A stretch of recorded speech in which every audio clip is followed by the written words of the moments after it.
안녕하세요. 정형외과 의사와 함께하는 척튜브와 함께 알아봅시다 코너입니다. 오늘 주제는 허리 주사, 내가 맞은 주사는 어떤 주사일까 시간입니다.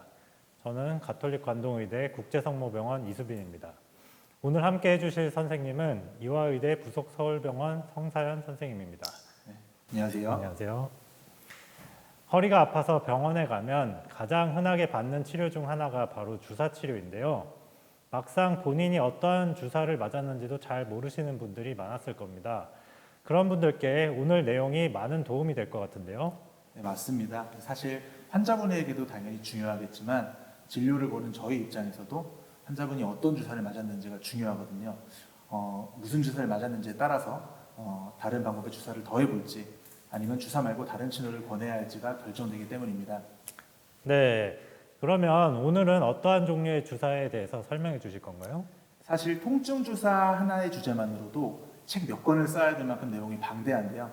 오늘은 허리에 시행하는 대표적인 주사술기인 신경차단술에 대해서 알기 쉽게 설명드리도록 하겠습니다. 네, 허리에 맞는 통증 주사에는 신경차단술 이외에도 통증 유발점 주사나 프롤로 주사 등도 있기는 하죠. 네, 맞습니다.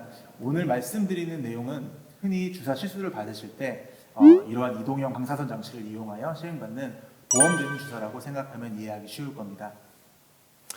그럼 신경차단술은 정확히 어떠한 주사를 말하는 건가요? 이름대로 신경 주변에 주사를 시행해서 통증과 염증을 줄이는 시술을 말합니다.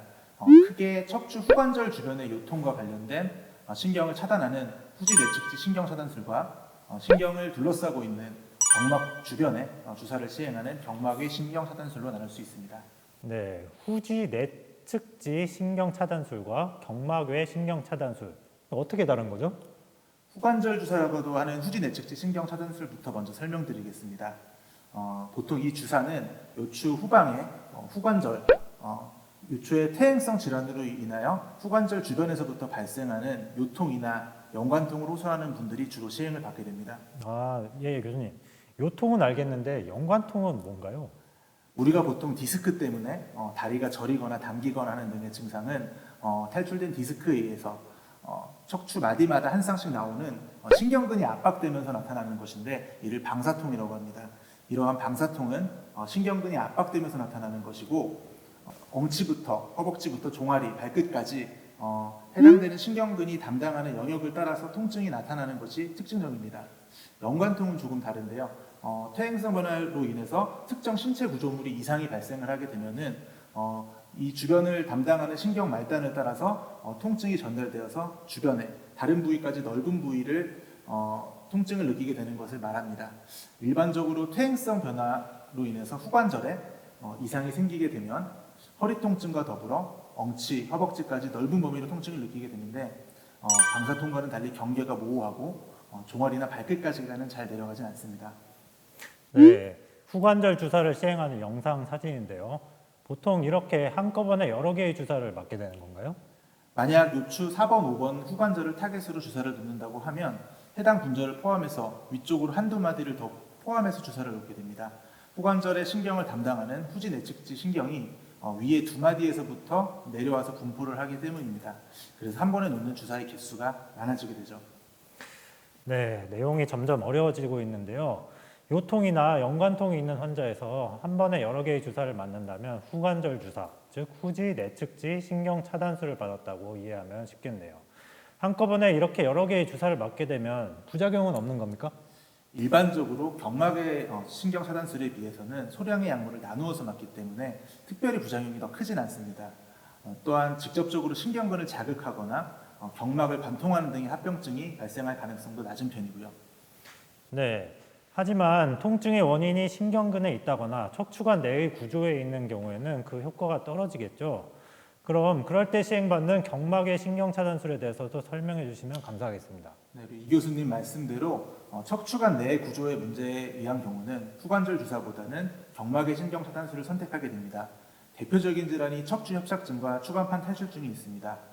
척추협착증과 추간판 탈출증은 경막 주변에 분포하는 말초신경과 척추 사이를 빠져나가는 신경근을 압박하고 염증 반응을 일으켜 요통과 방사통을 유발하게 됩니다. 경막의 신경차단술은 이것을 타겟으로 주사 치료를 시행하는 것이고요. 네, 대표적으로 흔하게 시행하는 경막외 신경차단술에는 미추신경차단술, 후궁간 신경차단술, 경추관공 신경차단술이 있습니다. 미추신경차단술부터 설명해 주실까요? 네, 미추는 꼬리뼈를 이야기하고 우리가 흔히 꼬리뼈 주사라고 하는 것이 미추신경 차단술입니다.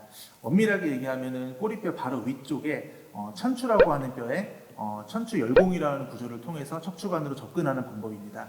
주사바늘을 이 부위로 전진시킨 뒤 조영제를 사용해서 경막의 공간으로 약물이 퍼지는 것을 확인한 뒤 약물을 투여하게 됩니다.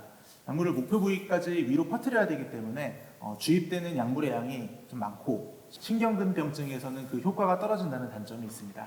그럼에도 불구하고 시술 시간이 짧고 주사바늘 신경을 찌를 가능성이 낮아 개념가에서 가장 많이 시행되고 있죠. 환자분의 경제적인 부담도 적고요. 다음은 후궁간 신경 차단술에 대해서 설명해 주실까요? 네, 후궁간 신경 차단술은 신경 차단술 중 가장 오래전부터 사용되던 방법으로 척추 후방에 후궁이라는 구조 사이로 바늘을 전진을 시키게 됩니다. 모형에서는 보이지 않지만 이 부분에서는 황색인대라고 하는 구조가 존재하는데요. 이 구조를 뚫게 되면은 경막의 바깥 공간으로 쉽게 접근할 수가 있습니다. 경막의 신경 차단술 중에서 경막의 공간으로 가장 효과적으로 약물을 투여할 수 있는 방법이긴 하지만 전방으로 약물 투여가 어렵다는 단점이 있습니다. 네, 가장 널리 사용되는 방법이긴 하지만 경막을 관통하여 의도하지 않게 척추 마취가 되는 경우도 있죠. 네. 마지막으로 경추관공 신경 차단술에 대해서 알려주실까요? 환자가 동의서를 봤는데 왜 자기가 허리가 아파서 맞는데 경추에다가 주사를 많이 하고 항의한 적이 있었습니다. 사실 이 척추 사이를 빠져나가는 신경근이 빠져나가는 구멍을 우리가 추관공이라고 하고 여기를 경유해서 주사를 맞기 때문에 경추관공 신경 차단술이라고 합니다. 바늘을 추관공을 경유해서 경막 전방 공간 가까이까지 위치시켜서 경막의 공간과 신경근 주위에 약물을 투여하는 방법입니다. 후궁간 신경 차단술보다 전방으로 약물을 투여하기가 용이하고 어떠한 신경근이 환자분의 증상과 관계가 있는지 진단을 위한 목적으로도 사용할 수 있는 방법입니다. 하지만 추관공 협착증처럼 추관공이 좁은 환자에서는 신경근을 자극하기 쉽죠. 한번 전기 오는 것을 경험한 환자들은 다른 병원에 가버리기도 하고 환자의 주증상과 척추 질환의 상태에 따라서 어떠한 신경 차단술이 유리한지 고민해서 선택해야겠네요.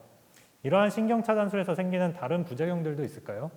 신경 차단술 자체는 정확한 방법으로 무균적으로 시행하면 대부분 큰 부작용 없이 비교적 안전한 시술입니다. 하지만 사용하는 약물에 의한 부작용이 있을 수 있는데요. 우선 조영제나 리도카인 등의 마취약제에 의한 알러지 반응이 있을 수 있습니다. 이러한 반응은 시술 중 또는 시술 직후에 나타날 수 있는데요. 그래서 대부분 시술 후 이러한 부작용이 발생하지 않는지 15에서 30분 정도 시술 후 안정을 취하고 신체 징후에 이상이 없을 경우 귀가를 하게 됩니다. 또한 이러한 약물 알러지가 있는 환자들은 미리 확인하고 다른 종류의 약물을 사용하기도 합니다. 또한 염증을 억제하기 위해 사용되는 대표적인 약물인 스테로이드 약물은 반복적으로 투여하는 경우에는 합병증이 발생할 수 있는데요.